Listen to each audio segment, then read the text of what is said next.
towards the Rosh Hashanah prayers, and specifically to the Rosh Hashanah Torah readings and Haftorah readings, the readings from the Torah and the prophets. And this is my little girl over here. So when you look at the Rosh Hashanah Torah readings, specifically the Haftorah and the rest of the Torah readings, one of the most prominent voices in our Rosh Hashanah Torah service is the voices of women. You start off with the voice of Sarah, who has just given birth to a beautiful child after years of not being able to, and you continue with the voice of Hagar, who is desperate for the well-being of her child. If you go to the second day Torah reading, we don't have the themes of mothers per se, but we actually have the theme of one of the most important mothers of the Jewish tradition, and that's the voice of Rachel.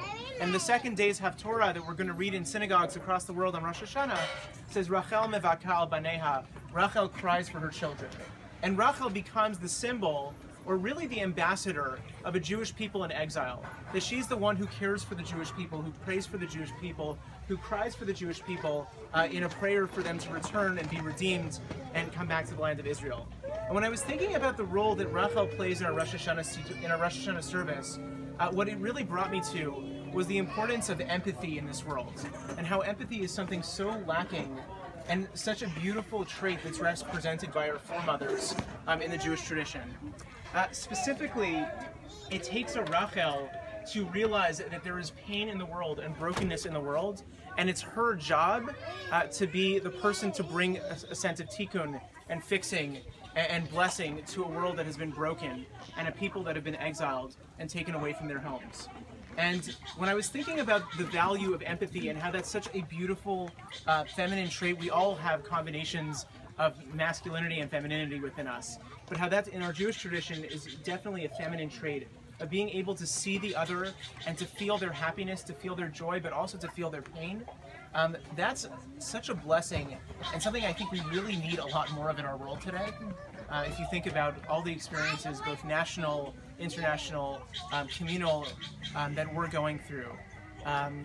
So as I was thinking about Izzy and Jen's beautiful daughter Kinneret, it struck me that the name Kinneret is actually symbolic of a very similar idea. Kinneret is a large sea in Israel, and it receives its water from the mountains in northern Israel. All the water falls into it. Our Kabbalists, when they talk about divine masculinity versus divine femininity, the attribute that represents the feminine is the ability to take in and then to take what you receive and give it back forth in a life-sustaining way. And so that's exactly what the Kinneret does. The Kinneret takes in water from the mountains of northern Israel, and then from the Kinneret, water flows to the entire rest of the country.